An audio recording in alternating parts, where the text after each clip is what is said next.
तो प्रगतिशील हिमाचल प्रदेश के 75 वर्ष पूरे होने पर हम आज नगरोटा विधानसभा क्षेत्र में यहाँ पर आयोजित कर रहे हैं।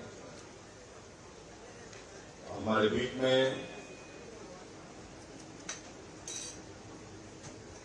आपके इस विधानसभा क्षेत्र के लोकप्रिय विधायक जो बहुत जोशीले हैं और कई बार मेरे को उनको रोकना पड़ता है, रुक जा भाई, रुकते नहीं है। लेकिन अपने क्षेत्र की आवाज को हमेशा विधानसभा के अंदर, विधानसभा के बाहर बहुत जोरदार ढंग से रखते हैं। ऐसे हमारे भाई अरुण मेहरा जी, जिनको हम प्यार से फूका बोलते हैं, अभी हमारी पार्टी में जो शामिल हुए,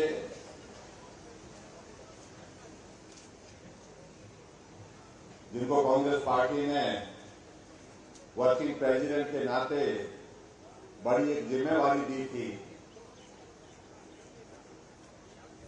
और हमारे पुराने साथी हैं। हमने पार्टी में पहले भी इकट्ठा काम किया है। कभी जिंदगी में ऐसा होता है कि दौर ऐसा आता है, किसी मोड़ से बिछुड़ जाते हैं, फिर मोड़ फिर ऐसा आ जाता है, दौर से फिर मिल जाते हैं, तो फिर हम मिल गए हैं। कांगड़ा के हमारे लोकप्रिय विधायक श्री पवन काजल जी, धर्मशाला के हमारे नौजवान लोकप्रिय विधायक विशाल नेहरिया जी,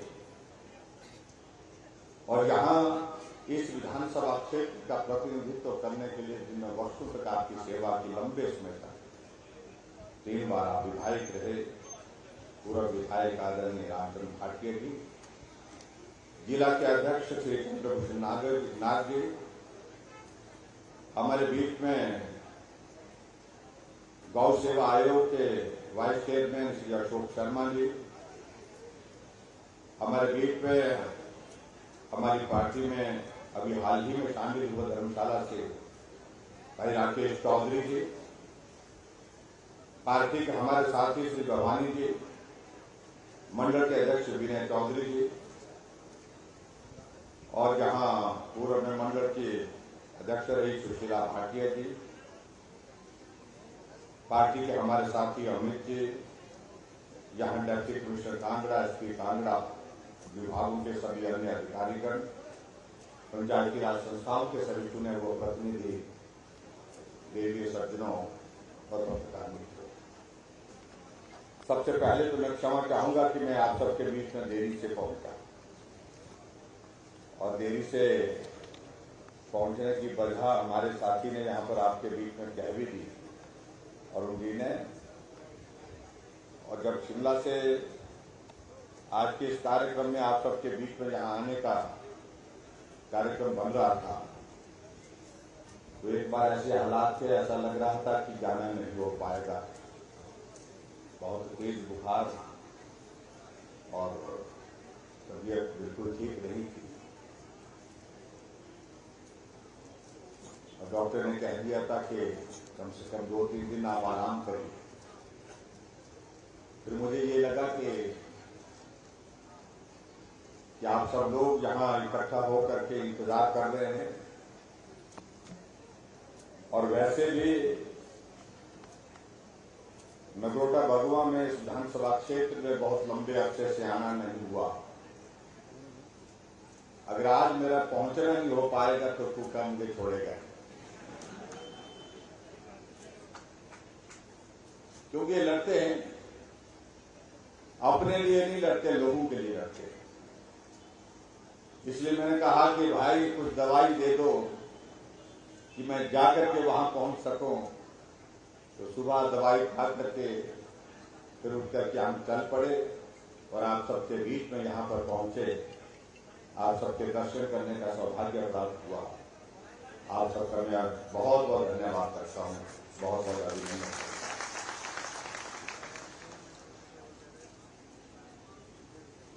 अभी इन दिनों में हम चुनाव के भी करीब हैं। हम ये कार्यक्रम कर रहे हैं कार्यक्रम तो हम ये कर रहे हैं कि हिमाचल प्रदेश के गठन के 75 वर्ष पूरे हुए हैं और 75 वर्षों में हिमाचल प्रदेश के इस यात्रा में हिमाचल के लोगों का बहुत बड़ा योगदान रहा है, तभी आगे बढ़े। इसलिए हिमाचल प्रदेशों का अभिनंदन करना चाहिए, उनका धन्यवाद करना चाहिए और उसके साथ साथ में फिर आने वाले समय में हम इससे भी और तेज गति से आगे बढ़े। हिमाचल जहां आज पहुंचा है इससे और ज्यादा ऊंचा हिमाचल का कद हो, विकास की दृष्टि से आगे बढ़े, उस दृष्टि से आप सबसे आह्वान करने के लिए भी आया हूं और उसके लिए ये कार्यक्रम हमने हिमाचल प्रदेश में तय किए। इसमें चुनाव के हम करीब हैं, इसलिए और कार्यक्रम का आयोजन संभव नहीं है, लेकिन हम हिमाचल प्रदेश में हिमाचल की यात्रा के 75 वर्षों के इस सहयोग के लिए हिमाचल की देवभूमि की जनता का आभार करने के लिए जरूर पहुंचेंगे। इसलिए हम आप सबके बीच में यहाँ पर पहुंचे हैं। मैं आप सबका बहुत बहुत अभिनंदन, आप सबका बहुत बहुत धन्यवाद करता हूं कि हिमाचल के विकास में आप सबका बहुत बड़ा योगदान रहा है। हमारे विपक्ष के मित्रों को थोड़ा आज बहुत परेशानी है। कहते हैं कि मुख्यमंत्री जी जा रहे हैं, बहुत बड़े बड़े तंबू लगा रहे हैं। हमारे तंबू से भी परेशानी होने लगी। हमने कहा कि अब हमारा तो तंबू लगा रहेगा, आपका उखड़ गया तो उसका हम क्या करें।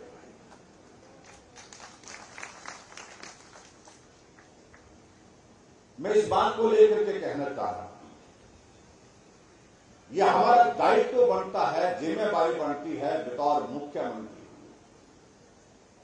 कि हिमाचल की इस यात्रा में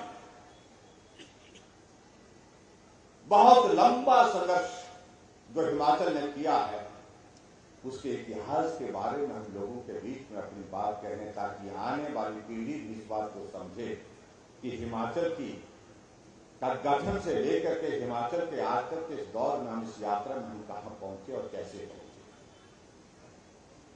यहां देख रहा था बहुत कम लोग होंगे यहां पर जिन्होंने हिमाचल प्रदेश का गठन अपनी आंखों के सामने देखा, क्योंकि 75 वर्ष वाले लोग मुझे कम ही दिखते। ज्यादातर लोग हम यहां पर जो बैठे हैं तब हिमाचल बन चुका था। 15 अप्रैल 1948 को हिमाचल प्रदेश का गठन हुआ था। उसमें उस वक्त हिमाचल प्रदेश में मात्र 4 जिले हुआ करते थे। एक चंबा जिला होता था, एक सिरमौर होता था, एक महासू जिला होता था और एक मंडी का जिला होता था। आज हिमाचल प्रदेश के 12 जिले, कांगड़ा जिला, ऊना जिला, हमीरपुर जिला बाद में हमारे साथ जुड़े और आज हिमाचल प्रदेश की पॉपुलेशन 70 लाख से ऊपर है। जब हिमाचल बना था उस वक्त हिमाचल की पॉपुलेशन मात्र 11। जब हिमाचल बना था तो हिमाचल प्रदेश में हमारा साक्षरता दर 4.8 था और महिलाओं का साक्षरता दर मात्र 2% था। आज हिमाचल प्रदेश का साक्षरता दर पूरे देश भर में सबसे अव्वल नंबर पर है, सबसे बेहतरीन है। केरल के बाद हिमाचल प्रदेश उसमें आता है।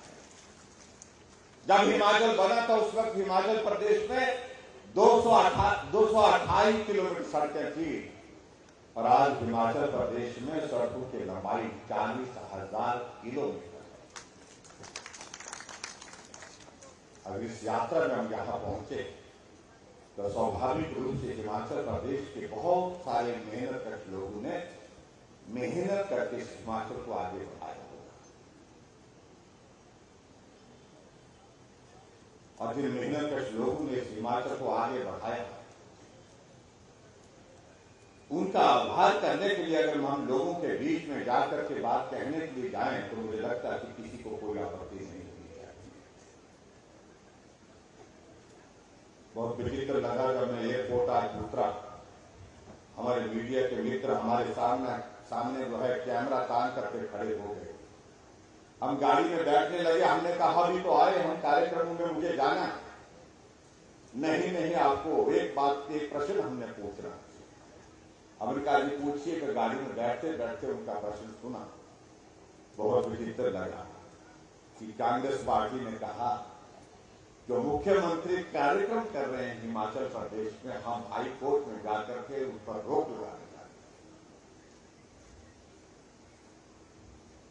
हैं। इससे दुर्भाग्यपूर्ण मानसिकता हो नहीं सकती किसी की।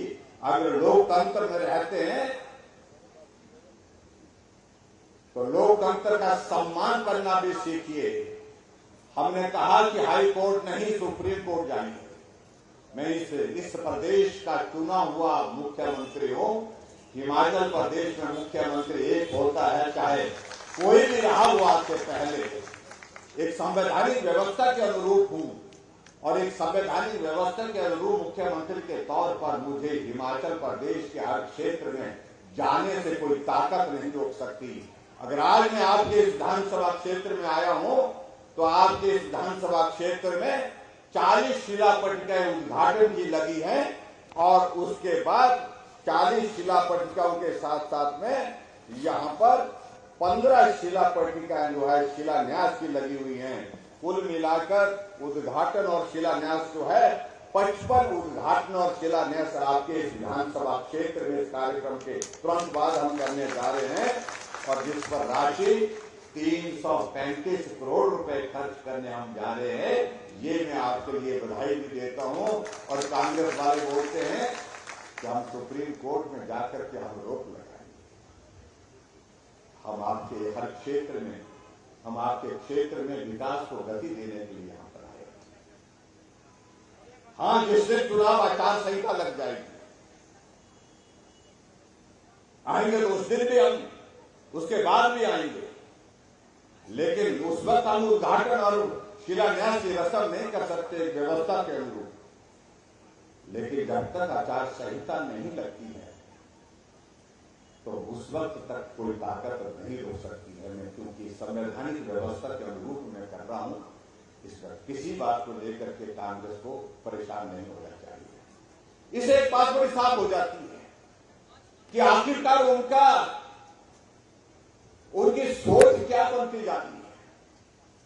आखिरकार उनकी स्थिति ऐसी बढ़ती जा रही है, वो हताश होकर के बैठ गए हैं, निराश होकर के बैठ गए हैं। देश में कोई भविष्य उस पार्टी का रहा नहीं और हिमाचल प्रदेश में भी कोई भविष्य नहीं उनका दिख रहा है। ठीक का भाई पवन काजल जी ने जहां कुछ बचा ही नहीं, वहां रहना किस बात की?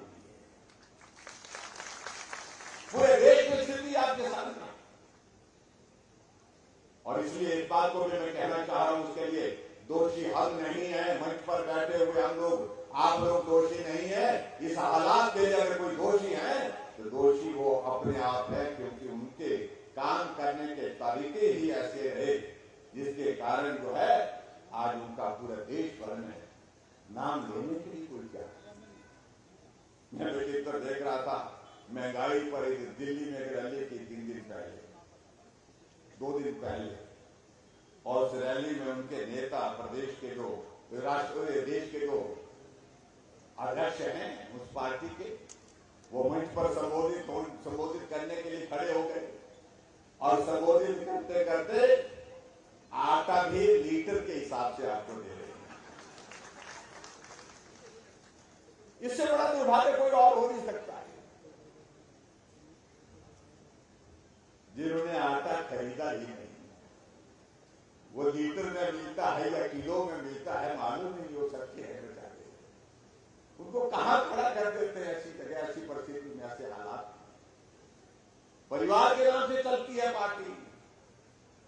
परिवार से बाहर जाने के लिए लोग कह रहे हैं कि अगर नहीं जाते हैं तो कांग्रेस पार्टी आने वाले समय में 50 वर्षों तक नहीं मिलेगी। उस पार्टी के नेता गुलाम नबी आजाद होकर के अपनी बात कह रहे हैं। आजकल स्वतंत्र होकर के जिस पार्टी में 1970 से उन्हें काम करना शुरू किया था, जीवन का बहुत बड़ा हिस्सा वहां गुजारा, अब ये पार्टी रहने लायक नहीं रही, ये खुद कह रहे, हम नहीं कह रहे। और ठीक आई पवन काजल जी ने कि हालात कैसे बन गए। अब उत्तर प्रदेश में चुनाव हुआ, चुनाव का परिणाम आपके सामने आया। 400 से ज्यादा सीटें, 367 सीट पर जमानत जब्त, 2 सीटें दी, जहां लंबे समय तक उस पार्टी की सत्ता रही। उन सारी बातों को लेकर के हम कहेंगे तो लंबी बात जाएगी, लेकिन भाई और बहनों में आप सबका धन्यवाद करना चाहूंगा कि हिमाचल प्रदेश में आप सबका आशीर्वाद हुआ। हमारा 5 वर्ष का कार्यकाल पूरा हो रहा है, कहने के लिए 5 वर्ष, लेकिन सही मायने में काम करने का वक्त मात्र 3 वर्ष मिला। 2 वर्ष कोविड के नाम चला, लेकिन उस कोविड के संकट में भी आप सब लोग चट्टान की तरह खड़े हुए। मैं आप सबका एहसान चुकता नहीं कर सकता हूं जीवन भर, इसलिए नहीं कर सकता हूं कि उस संकट में मुझे लगा कि हर आदमी विचलित होकर के, परेशान होकर के अपनी भावनाओं को रोक नहीं पाएगा, लेकिन आप लोगों ने विचलित हुए, ना चिंतित हुए। आपने हौसला दिया, हिम्मत रखी और पूरा चट्टान की तरह खड़ा होकर के हमारे साथ सहयोग दिया। जिस तरह से संकट के वक्त मुझे जरूरत थी, नियमों का पालन किया। आदरणीय प्रधानमंत्री नरेंद्र मोदी जी ने देश के लोगों से आह्वान किया कि आप सबके सहयोग की आवश्यकता है। ये संकट छोटा नहीं, ये संकट बहुत बड़ा है और इस संकट का हम सबको मिलकर के चलना है और इस संकट का हम सामना करके एक दिन निश्चित रूप से संकट से पार होंगे। और आज हम हजारों की संख्या में यहां पर बैठे हैं, उस संकट से पार हुए। और आदरणीय नरेंद्र मोदी जी को ये श्रेय जाता है कि भारत के साइंटिस्ट को वैक्सीन बनाने के लिए उन्हें प्रेरित किया, उत्साहित किया और वैक्सीन बन करके तैयार हुए और पूरे देश को बिना पैसे के वैक्सीन लगी और हिमाचल वैक्सीन के उस अभियान में पहले नंबर पर रहा। उसके लिए मैं आप सबको अभिनंदन करता हूं, सबके लिए आप सबको बहुत बहुत बधाई देता हूं। पहली डोज पर भी पहले नंबर पर और दूसरी डोज पर भी पहले नंबर पर। आदमी भूल जाता है कई बार, लेकिन मैं नहीं भूल सकता उस संकट के क्षण में, उस कोविड के दौर में जिन लोगों ने भी मदद की, चाहे वो डॉक्टर है, चाहे वो फार्मासिस्ट है, चाहे हमारी बहनें नर्सें हैं, चाहे हमारी आशा वर्कर हैं, चाहे आंगनबाड़ी वर्कर हैं, चाहे हमारा सफाई कर्मचारी है, चाहे हमारा पुलिस कर्मचारी है, जहां उस संकट के क्षण में उनके ड्यूटी लगाई थी, आदमी की जिंदगी को बचाने के लिए अपने जीवन को भी जोखिम में डाल करके उन्हें मानव की जिंदगी को बचाने के लिए काम किया। इसके लिए मैं आप उन सभी भाई बहनों का हृदय से बहुत बहुत धन्यवाद करता हूं। बहुत बड़ा संकट उनके सहयोग से मिला और मैं उन संस्थाओं का भी धन्यवाद करता हूं जिन संस्थाओं ने आगे बढ़कर के काम किया। यहां डॉक्टर क्षमा मात्रे जी हैं, इन्होंने भी सारे उस वक्त के दौर में लोगों को जागरूक करने के लिए, लोगों को मदद करने के लिए अपने संस्था के माध्यम से जिस रूप में मदद कर सकते थे, जहां कर सकते थे, जितनी कर सकते थे, उसमें भी कोई कमी नहीं छोड़ी। मैं इनका भी बहुत बहुत धन्यवाद करना चाहता हूं। एक ऐसा संकट हमारे सामने था जब आदमी इस बात को लेकर के चिंतित हो गया कि न जाने आने वाले समय में होगा, कितने लोग बचेंगे, कितने नहीं बचेंगे। घर में बुजुर्ग थे, बुजुर्गों को बचाना, उनको कहा कि घर से बाहर मत निकलिए, कमरे से बाहर मत निकलिए। शहर में हुए बुजुर्ग घर के कोने के अंदर, घर के कमरे के अंदर बैठ करके भगवान से दुआ, देवी देवताओं से दुआ मांगते रहे कि ये वायरस मेरे यहां पर प्रवेश नहीं करना चाहिए। 2.5 लाख लोग हिमाचल के दूसरे प्रदेशों में संकट में फंस गए, जो काम करने के लिए गए थे। स्कूल के बच्चे जाकर के बहुत दूर दूर पूना में, गोवा में, मुंबई में, ठाणे में, नागपुर में, बेंगलोर में, दिल्ली में मां बाप हमको मिल करके कहने लगे कुछ भी करो, हमारे बच्चों को घर तक पहुंचा दो, घर तक पहुंचा दीजिए।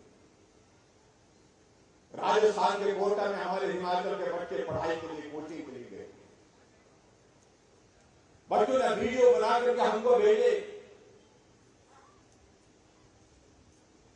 और निवेदन किया कि किसी तरह से हमको अपने माँ बाप के पास अपने घर में पहुंचाने के लिए काम करिए, वो मदद करिए। हम 1 महीने से कमरे के अंदर हैं। ढाबे में हम जहां खाना खाते थे वो ढाबे बंद हो गए, रेस्टोरेंट सब बंद हो गए, बाहर लॉकडाउन लगा है, पुलिस जाने नहीं दे रही है।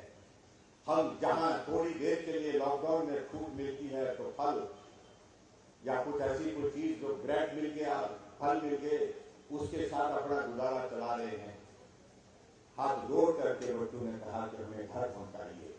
मैंने हिमाचल प्रदेश के यहां से HRTC की 7 बसें रवाना की, जाकर राजस्थान के कोटा में उन बच्चों को बस में डाल करके वहां से उनको घर तक में छोड़ करके आया।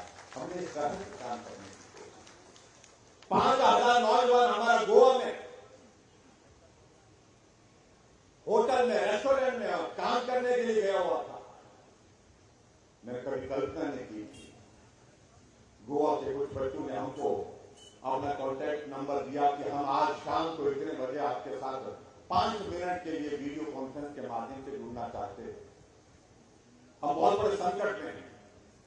जब वीडियो कॉन्फ्रेंस में जुड़े तो उसमें हमने देखा कि उसमें बहुत बड़ा नंबर, उन बच्चों ने कहा कि हमको अभी सारा रजिस्ट्रेशन हमारे पास नहीं है, सबकी जानकारी नहीं है, लेकिन 4000 3000 से ज्यादा बच्चे यहाँ पर हैं हिमाचल के, जो होटल रेस्टोरेंट में काम करते हैं। मैंने गोवा के मुख्यमंत्री से तुरंत बात की, मैंने कहा हिमाचल के बच्चे जहां जहां जिस तरह से हैं, आप उनकी मदद करिए।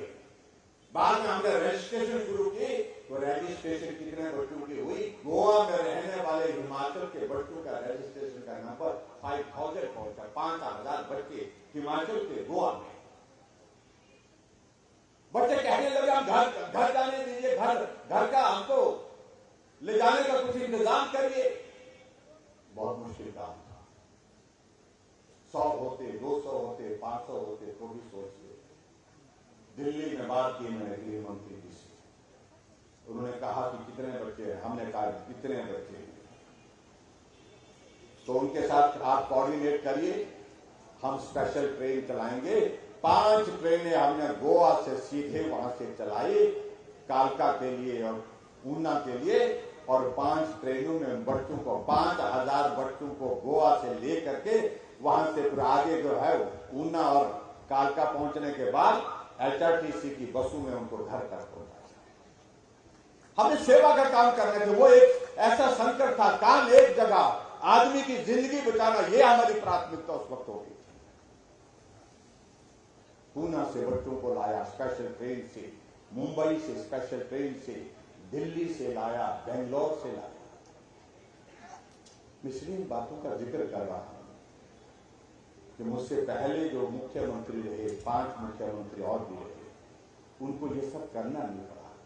इसलिए नहीं करना पड़ा क्योंकि वो एक सामान्य परिस्थितियों के मुख्यमंत्री थे, और हम सामान्य परिस्थितियों में मुख्यमंत्री नहीं रहे। इस बात का हमें जिंदगी भर मलाल रहेगा।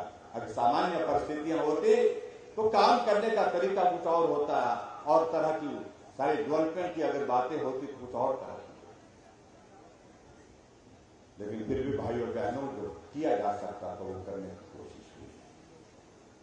आज मैं इस बात को कहना चाह रहा हूं कि 5 वर्ष के इस कार्यकाल में अगर हिमाचल प्रदेश की इस यात्रा का हम जिक्र करें, जब से हिमाचल प्रदेश बना, मैंने मिंजर का मेला चंबा से शुरुआत की थी।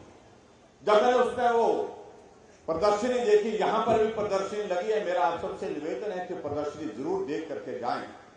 उस प्रदर्शनी में मैंने देखा उस वक्त चंबा के उसमें पांगी घाटी का एक पुल जो है वो घास का बनाया हुआ पुल, उसके ऊपर घास की रस्सी बना करके पुल बनाया हुआ, उसके ऊपर लोग जाते, ऐसा भी बहुत।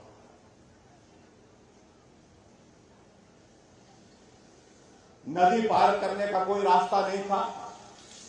नदी पार करने के लिए रास्ता ऐसा निकाला जाता था कि भैंस की खाल में हवा भर के उसको फुलाया जाता था, और फुलाने के बाद जो है उसका सहारा ले करके, क्योंकि वो डूबता नहीं था आसानी से, उसका सहारा ले करके नदी को पार किया जाता था। रावी नदी को पार करते हुए उसने दिखाया।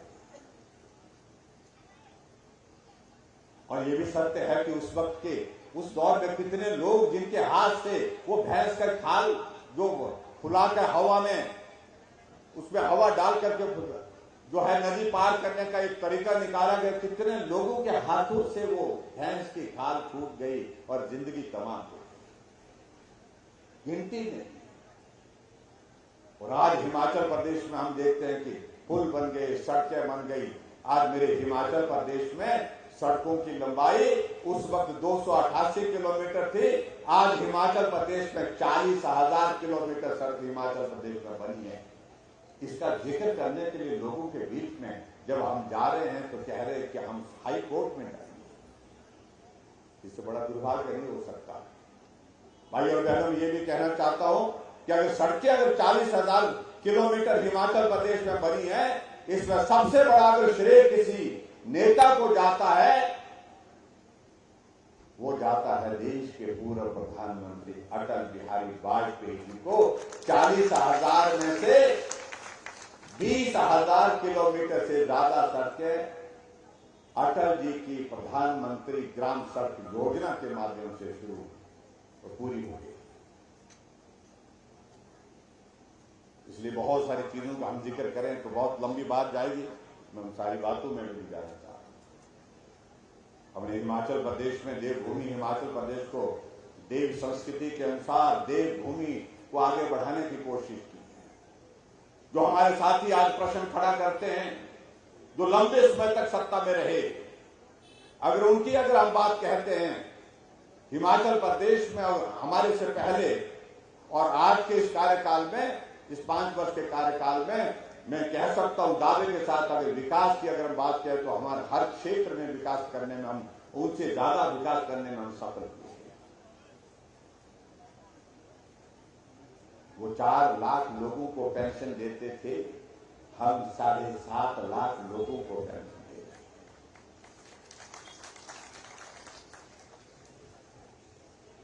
वो 400 करोड़ रुपए पेंशन पर खर्च कर रहे थे, हम 1,300 करोड़ रुपए पेंशन पर खर्च कर रहे हैं, क्योंकि जिन बुजुर्गों की वजह से हमने दुनिया को सीखा, दुनिया को जाना, दुनिया को देखा, दुनिया को समझा, उनके प्रति हम अपना दायित्व का निर्वहन कर रहे हैं। हर घर में गैस का चूल्हा होना चाहिए। ये प्रधानमंत्री नरेंद्र मोदी जी ने शुरुआत की, उज्ज्वला योजना की, लेकिन हिमाचल के बहुत सारे परिवार छूट गए थे जिनके घर में गैस का चूल्हा नहीं था।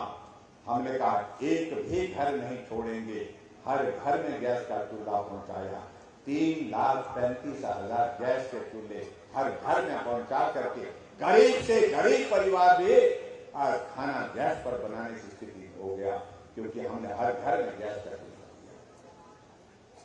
जो लंबे समय तक सत्ता में रहे उन्हें ये ख्याल नहीं आता, जो बार बार कहते हैं कि हम इतने लंबे समय तक रहे। महत्वपूर्ण भाई और बहनों, ये नहीं है कि कौन कितने लंबे समय तक रहा, कौन कितनी बार रहा, लेकिन गरीब के करीब रह करके किसने काम किया, ये ज्यादा महत्वपूर्ण है। और हम इस बात को दावे के साथ कह सकते हैं कि हमने गरीबी को सिर्फ देखा ही नहीं है, गरीबी को करीब से देखा है और उसमें से गुजर करके आगे बढ़े। क्योंकि बड़े आदमी को मालूम नहीं होता, एक गरीब आदमी के लिए पेंशन का वो 1,800 रुपए उसका क्या महत्व है, जो महीने के लिए, जो 1 महीने के बाद वो इंतजार करता है। तो जो बड़े हैं उनके लिए उसका महत्व नहीं है, लेकिन गरीब आदमी उसका इंतजार करता है। हर आदमी के इलाज के लिए इंतजाम होना चाहिए। सरकारें तो बनती रही, हिमाचल के गठन के बाद हर बार सरकार बनती रही 5 वर्ष के बाद, लेकिन किसी आदमी ने इस बात को लेकर के नहीं सोचा कि गरीब आदमी का इलाज अगर महंगा हो गया किसी बीमारी की वजह से, उसके लिए जीवन बहुत कठिन हो जाएगा, उसका इलाज कैसे किया जाएगा, कभी नहीं सोचा। हमने सोचा, हमने गरीब आदमी को देखा है कि जो गरीब होते हैं, जब परिवार का कोई सदस्य बीमार हो जाता है और हॉस्पिटल में जब डॉक्टर कहता है कि अभी लंबा इलाज चलेगा, परिवार के सदस्य बैठते हैं कि जो घर में जो कुछ था सब कुछ खत्म हो गया, अब इसके बाद हमारी इलाज करने की स्थिति नहीं है, तो मरीज को उठा करके कई बार घर ले जाते हैं। कई बार खुद ही मरीज कह देता है कि मुझे घर ले चलो, मेरी जिंदगी तो बचनी नहीं है लेकिन अपनी जगह जमीन बचा दीजिए, क्योंकि उसको गिरवी रख करके तुम जिंदगी भर उससे बाहर नहीं निकल पाओगे। ऐसे में उस व्यक्ति के दिल पर क्या गुजरती होगी, इस बात को कभी सोचा नहीं। इसलिए हमने कहा कि गरीब आदमी के इलाज का जिम्मा सरकार लेगी। अधिकारी ने कहा कि बहुत पैसा लगेगा। हमने कहा जिंदगी से कीमती कोई चीज नहीं है। जिंदगी है तो दुनिया है, जिंदगी नहीं है तो ये दुनिया भी किसी काम की नहीं है। इसलिए बहुत जरूरी है हर आदमी की जिंदगी को हमको बचाना है, उसके इलाज के लिए इंतजाम करना है। और हमने हिम केयर की शुरुआत हिमाचल प्रदेश में की। आज गरीब आदमी अगर बीमार होता है, पैसा अगर नहीं है तो जेब में हिम केयर का कार्ड लेकर के जाता है, आयुष्मान भारत का कार्ड लेकर के हॉस्पिटल जाता है, अपना इलाज करता है, स्वस्थ होकर के घर। लेकिन जो लंबे समय तक सत्ता में रहे उनके लिए सोचने का विषय नहीं। एक बेटी गरीब परिवार की, जब उसकी शादी होगी, उस बीपीएल परिवार की बेटी की शादी, मां बाप के अरमान भी बेटी के लिए किस प्रकार से होते हैं, और बेटी के अरमान भी होते हैं कि मैं शादी हूं तो मेरी विदाई के समय कम से कम मेरे सगे संबंधी तो वहां पर हों। लेकिन गरीब मां बाप सोचते हैं कि सगे संबंधियों को बुलाएं तो सही, लेकिन खर्च कैसे करें। हमने योजना शुरू की उस बेटी को सहारा देने के लिए, मदद करने के लिए, उसको संबल देने के लिए हमने शुरुआत की, शगुन योजना की शुरुआत की। जिस दिन गरीब परिवार की बेटी की शादी होगी, 31,000 रुपए हम अपनी सरकार की ओर से उसको मदद के रूप में देंगे, शगुन के रूप में देंगे। ये हमारी सरकार ने शुरू। यहां बड़ी संख्या में माताएं बहनें घर से बाहर आना जाना, काम के लिए निकलना, आजकल सभी माताओं बहनों के लिए ये बहुत आम बात हो गई है। लेकिन हमने कहा कि आबादी का 50% और उनके लिए सोचना चाहिए। माता बहनें घर का हिस्सा नहीं है, वो अपना कारोबार करती है, नौकरी करती है, प्राइवेट सेक्टर में नौकरी करती है, रोजगार करती है। ऐसे में उनके लिए मदद करनी चाहिए, और मदद नहीं हो सकती तो कम से कम आने जाने की मदद हम करें। उस दृष्टि से हमने तय किया कि उनको किराया भी हम, अगर आबादी का आधा हिस्सा है तो किराया भी आधा ही देंगे। 50% किराया हमने किया। इस बात के लिए भी मैं माता बहनों को बहुत बहुत बधाई देता हूं। हमारे कांग्रेस के मित्र कहने लगे मुफ्तखोर बना दिया, हमें थोड़ी सी मदद क्या करें, और उसमें इस तरह का भाषा का इस्तेमाल करना, और माताओं बहनों के लिए खास तौर से हमने मुफ्तखोर नहीं, सिर्फ हमने किराया माफ नहीं किया, हमने सिर्फ आधा किराया दिया, मदद की है। इसको मदद बोलते हैं। अगर पवित्र भावना के साथ कोई मदद की जाती है तो उसका अपमान इस प्रकार से नहीं करना चाहिए जिस प्रकार से। लेकिन जब उनको लगा कि बहुत मुश्किल है, ये गलत बोल दिया, फिर कहा कि हम सत्ता में आएंगे, हम गारंटी देते हैं। और गारंटी क्या देते हैं कि हम सत्ता में आएंगे तो 1500 रुपए महीने का 18 साल से 60 साल की सभी महिलाओं को देंगे। गारंटी देने की बातें वो करते हैं जिनकी अपनी ही गारंटी देंगे। पूरे देश में कोई गुंजाइश बची नहीं उनके, और ना ही कोई बात उनकी गंभीरता से सुन रहा। मानने की बात तो दूर की रही। इसलिए मैं आप सबके बीच में इतना ही कहना चाह रहा हूं, हम बेहतर करने की कोशिश करें। हमने हिमाचल प्रदेश में बिजली का किराया माफ नहीं किया। हमने एक वर्ग के लिए मदद करी जो 4 बल्ब, 5 बल्ब, 6 बल्ब तक जलाता है, उसके लिए मदद का रास्ता निकाला। 125 यूनिट हमने बिजली जो हिमाचल प्रदेश में हमने कहा खर्च करेंगे, उनसे कोई किराया नहीं है। और 125 यूनिट खर्च करने की बात जब हमने कही तो कांग्रेस ने घोषणा कर दी कि हम जब सत्ता में आएंगे तो हम कितना बोला 300 यूनिट, हम 300 यूनिट ऐसे बोल रहे थे कि मुफ्तखोर बना दिए सारे प्रदेश को। अब बोलते कि हम आएंगे तो 300 यूनिट देंगे। अरे तुम तो आने की बात कह रहे हो, हम तो दे रहे। जुलाई महीने का बिल आया, अगस्त के महीने में कितना बिल आया? 0 बिल आया।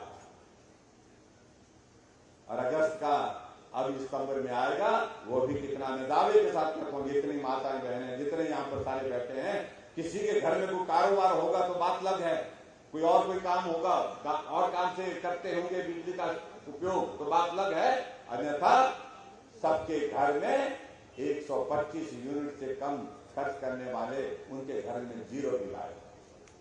एक कोशिश की हमने, और मुझे इस बात की खुशी है कि 14,63,000 कंज्यूमर जो है उसमें कवर हुए 22.5 लाख में से। इसलिए भाइयों बहनों में आप सबके बीच में यही कहना चाहता हूं कि आओ हमको आगे बढ़ना है। आदरणीय नरेंद्र भाई मोदी जी के नेतृत्व में देश आगे बढ़ रहा है, और देश को आगे बढ़ाने के लिए आज की जरूरत है हिमाचल चट्टान की तरह उनके साथ खड़ा हो। और नरेंद्र भाई मोदी जी लंबे समय तक चलने वाले हैं। अभी 8 साल का कार्यकाल पूरा हुआ, 2024 में 10 साल का कार्यकाल पूरा होगा, और उसके बाद भी मैं कह सकता हूं कई 10 वर्षों तक और नरेंद्र मोदी जी देश में चलते रहेंगे, और देश को मजबूत करके आगे बढ़ाते हुए जिस प्रकार से नरेंद्र भाई मोदी जी काम कर रहे हैं, हम सबके लिए गर्व का विषय ये कि हिमाचल जैसे छोटे से प्रदेश के लिए नरेंद्र मोदी जी अपना घर मानते हैं। अपना घर, हिमाचल आता तो अपने घर आया हूं ऐसा लगता है। वो अभी 4.5 वर्ष के कार्यकाल में नरेंद्र मोदी जी हिमाचल प्रदेश में साथ पा रहा है, और कांग्रेस की सरकार होती थी तो मुश्किल से एक बार आते थे कोई प्रधानमंत्री, आए थे जो 10 वर्ष प्रधानमंत्री रहे, मेरा उनके प्रति भी सम्मान है, लेकिन आए शिमला, और शिमला में ठंडी ठंडी हवा में रिछ के मैदान में सो गए। और नरेंद्र मोदी जी आए और शिमला के रिछ के मैदान में पहुंचने से पहले माल रोड जब पहुंचे तो माल रोड में गाड़ी से उतर करके एक कोने से दूसरे कोने से पैदल चल पड़े। ये माल रोड में वर्षों तक पैदल चलता रहा, लोगों को मिलता रहा, लोगों के साथ बात करता रहा। ये अंतर है। धर्मशाला में आना हुआ, रात को भी यही रुके। मेरे कांग्रेस के मित्र बहुत परेशान हो जाते हैं, मोदी जी आ रहे होते, मैं कहा आ रहे, वो एक दिन के लिए आ, मैंने 2 दिन के लिए आ, 2 दिन के लिए, मैं कहा 2 दिन के लिए आ, बोलते नाइट स्टे तो नहीं हो गया। मैं नाइट स्टे भी यही है, मैं क्यों पूछ रहा, आपने बिल्कुल साथ में क्या भाई, ऐसी बातें पूछने लगे, विचित्र लगा, परेशान हो रहे हैं। आप कल्पना करो उन आदमी की परेशानी, वैक्सीन बन करके तैयार हुई, हम तो नहीं लगाएंगे, क्यों नहीं लगाएंगे, ये तो मोदी वैक्सीन है, ये भाजपा की वैक्सीन है। और जो वैक्सीन लगा करके आने लगे तो उनको क्या पूछने लगे कि आपने वैक्सीन लगा दी, बोलते हाँ जी लगा दिया हमने वैक्सीन, तो चक्कर तो नहीं आया, बोलते नहीं चक्कर नहीं आया, रिएक्शन तो नहीं हुआ। लोगों के बीच में ऐसा गुमराह करने की भाई वैक्सीन कोई ना लगाए, ये वैक्सीन अभी तक इसकी टेस्टिंग कंप्लीट नहीं हुई है, इससे साइड इफेक्ट हो जाएगा, चक्कर आ जाएगा, किडनी फेल हो जाएगी, यादाश्त चले जाएगी, आने वाली जनरेशन बर्बाद हो जाएगी। और बाद में वही कांग्रेस के नेता जाकर के नर्स के पास वहां पर वैक्सीन सेंटर जाकर के मास्क पहन करके जाते हैं, वैक्सीन लगाते हैं, सिस्टर अभी डोज कर लगे। आप अंदाजा लगाइए इतना बड़ा संकट हमारे सामने, और उसमें भी राजनीति करते हैं, ये दुर्भाग्य है। प्रधानमंत्री जी आ रहे हैं तो पूछ रहे हैं कि भाई रात को रुकेंगे। अरे भाई रात्रि ठहराओ उनका प्रधानमंत्री जी का धर्मशाला में, और धर्मशाला में किसी होटल में नहीं रुके, सर्किट हाउस में जहां आप हम सब लोग ठहरते हैं वहां रुके प्रधानमंत्री। ये हमारे लिए सौभाग्य की बात है, और हम भी और परेशान होंगे क्योंकि आने वाले समय में प्रधानमंत्री जी अभी आचार संहिता से पहले 3 बार और आने वाले हैं, और परेशानी बढ़ेगी। तो इसलिए इन सारी बातों को लेकर के मैं लंबी बात करूंगा तो बहुत लंबा वक्त लगेगा। मैं आप सबका जहां धन्यवाद करता हूं, आज के इस कार्यक्रम में यहां पर रहे, और यहां भाई कुक्का जी बहुत मेहनत से लगे रहते हैं, और कभी हमारे लिए बहुत मुश्किल होता है, मैंने कहा है उनको कई बार रोकना पड़ता है। तो आज भी मैं इनको बोल रहा था कि भाई रुक जाओ, ये एक चीज के बाद दूसरी, दूसरे के बाद तीसरी, ये हुई, ये भी, ये हुआ, वो हुआ, ये हुआ, फिर उसके बाद कहने लगे ये करना है, ये बाकी रह गया, ये छूट गया, ये रह गया, वो रह गया। मैं आप सबके बीच में इतना कहना चाहता हूं, जो हुआ उसके लिए मैं आप सबको बहुत बहुत बधाई देता हूं। आपके विधायक महोदय को भी बहुत बहुत बधाई देता हूं। लड़ते झगड़ते ये हमेशा, जब भी मुझे हिमाचल में, शिमला में हम बैठे होते हैं,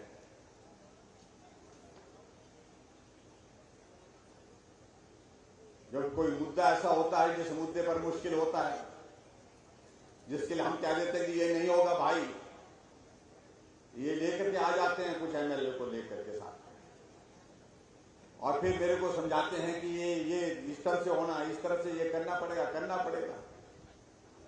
लेकिन आग्रह करते हैं कि जो चीज कठिन है उसको भी करना है। इसलिए करना है क्योंकि इनका भाव यही रहता है कि हम ज्यादा काम करें, बेहतर काम करें, समाज के लिए हम ज्यादा योगदान दे सके, इस भाव के साथ काम करने की बात है। आज भी उन्होंने बहुत सारी चीजों का जहां पर जिक्र किया है, मैंने सारी वो नोट कर दी।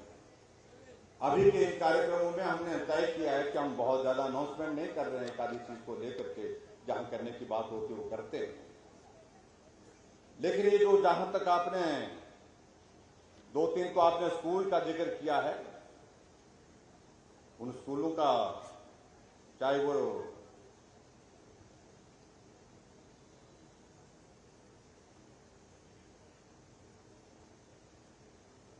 जो सूची दी है उस पर मैं एक एक नाम लेने की बजाय मैं समझता हूं कि भी जो आपने दी है उन सारी पर मैं जो है नॉर्म के मुताबिक जो सारी चीजें जिस तरह से होनी चाहिए उस तरह से होनी चाहिए, और उसमें मैं निश्चित रूप से वो स्कूल के लिए जो अपग्रेडेशन की जो बात कही है, उन्हें अपग्रेड करने की बात कही है, उनको मैं स्वीकार करता हूं, और उनको आने वाले समय में अपग्रेड करके, चाहे वो मैं इसमें नाम जो लिखे लंबा लिख दिया ना, ज्यादा लिख दिया, तो राजकीय माध्यमिक पाठशाला चाहड़ी जो है नगरोटा बगुआ जिला कांगड़ा तथा राजकीय माध्यमिक पाठशाला दलोद जिला कांगड़ा का दर्जा बढ़ा करके उच्च विद्यालय करने की हमने बात कही है, तो इनको दोनों को जो है वो हाई स्कूल करने की मैं यहाँ पर घोषणा करता हूँ। नॉर्म्स में ठीक आने चाहिए।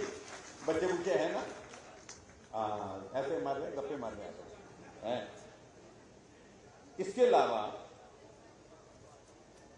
कुछ जगह राजकीय वरिष्ठ माध्यमिक पाठशाला कंडी डोलरा जिला कांगड़ा तथा राजकीय वरिष्ठ माध्यमिक पाठशाला कोठिया जिला कांगड़ा में वाणिज्य विषय की कक्षाएं शुरू किए जाने के बारे में उन्होंने बात कही है। तो ये साइंस की और ये इसके कॉमर्स की क्लासेस शुरू करने की जो बात कही है, इसको भी मैं स्वीकार करता हूँ, इसको भी करेंगे। और उसी के साथ एक कहा राजकीय उत्कृष्ट वरिष्ठ माध्यमिक पाठशाला पटियाला जिला कांगड़ा में विज्ञान की प्रयोगशाला यानी कि साइंस लैब के लिए उन्होंने कहा कि इसकी स्वीकृति दी जाए, तो इसकी स्वीकृति भी हम देंगे, साइंस लैब वहां पर बनाएंगे। ये भी मैं आपके बीच में कहना चाहता हूं।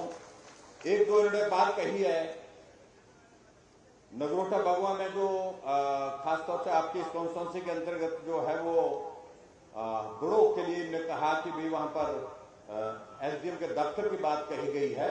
मैं इसको थोड़ा एग्जामिन कर लेता हूं क्योंकि रिपोर्ट मुझे लेनी पड़ेगी। डिप्टी कमिश्नर को बुला करके मैंने कह दिया आप रिपोर्ट दीजिए, लेकिन मैं इतना जरूर कहना चाह रहा हूं कि एक चीज हम तब तक करें, क्योंकि अगर डिस्टेंस इसमें ज्यादा पड़ता है, मुझे मालूम पड़ा कि पॉपुलेशन कम पड़ती है लेकिन उसके बावजूद डिस्टेंस बहुत ज्यादा पड़ता है, तो हफ्ते के 2 दिन एसडीएम जो है वहां बड़ों में बैठने की व्यवस्था करेंगे।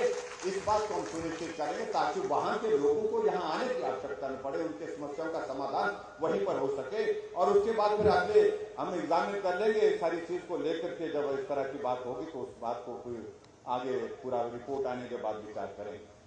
एक और चीज आपने कही है कि नगरोटा बगुआ विधानसभा क्षेत्र में जो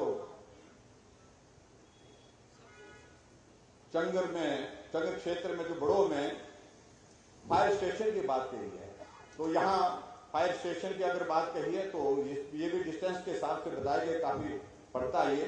तो मैं फायर सब स्टेशन फिलहाल फायर सब स्टेशन यहाँ पर खोलने की यहाँ पर घोषणा करता हूँ, और ताकि वहाँ लोगों को इस प्रकार की सुविधा मिल सके।